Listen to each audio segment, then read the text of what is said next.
How did you come up with the name for Sendoso? I'm always curious. Yeah, so that was one of those names where at first, we were like, okay, we're Coffee Sender, let's just be Sender. And Sender was like 50 grand.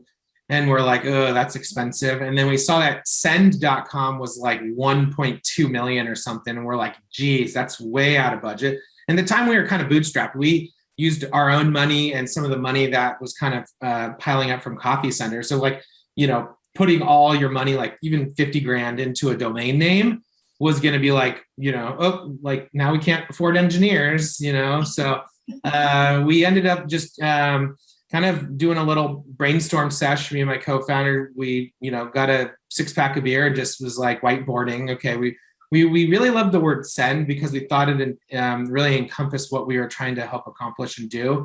And so we really were looking for domains that were available and something that could resonate and be a little bit more unique. And so it ended up just coming out of like, it was like Sendify, send like Sendly, Sender, Sendoso. And then that one we're like, oh, that's available. That's cool. Let's do it.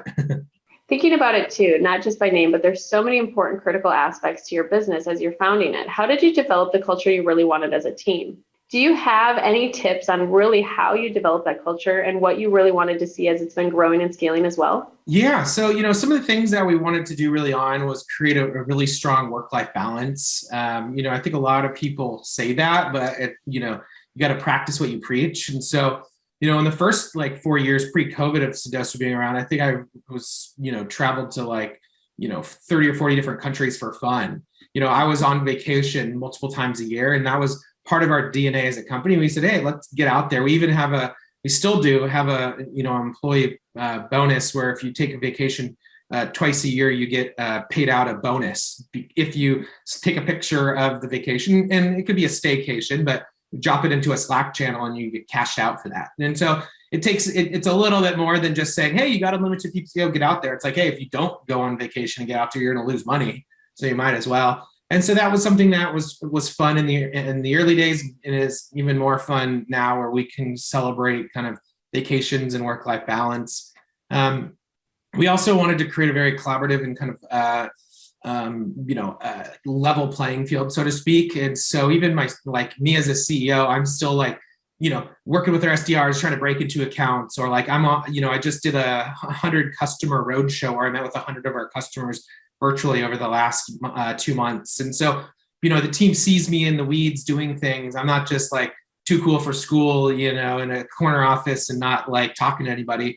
And so that really collaborative level culture has really helped everyone feel like they have room to grow. And so I think that's been helpful. And then I think just by, maybe luck, I would say that, the product that we have delivers smiles and happiness. When you're sending somebody a cool little gift, you tend to get a lot of positive feedback from that. And so that's kind of bleeded over into our culture where, the fun nature of kind of gifting makes everyone smile and laugh, and it's created a more positive culture in our company too.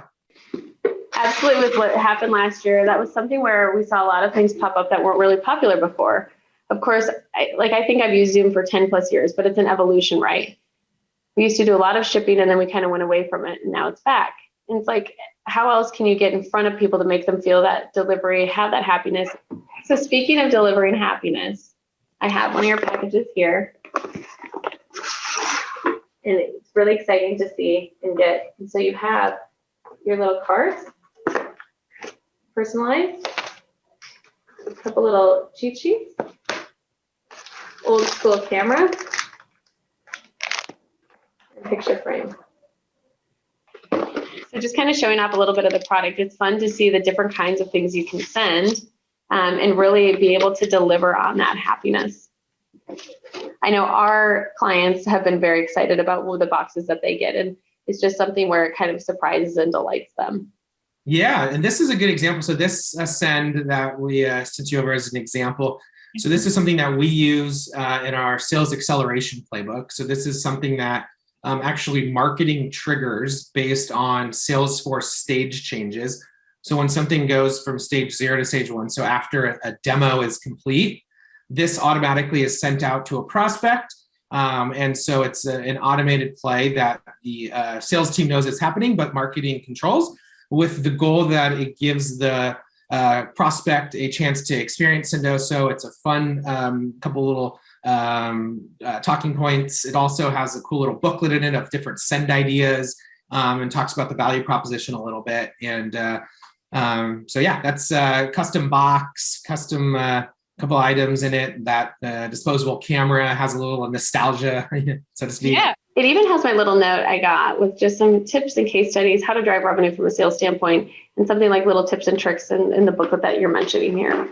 So it's nice that you get those like personally branded notes, little tips, and then you can send those notes specifically for clients, prospects, employees. Send and made easy, a little like style guide or a little cookbook of ideas to send stuff out.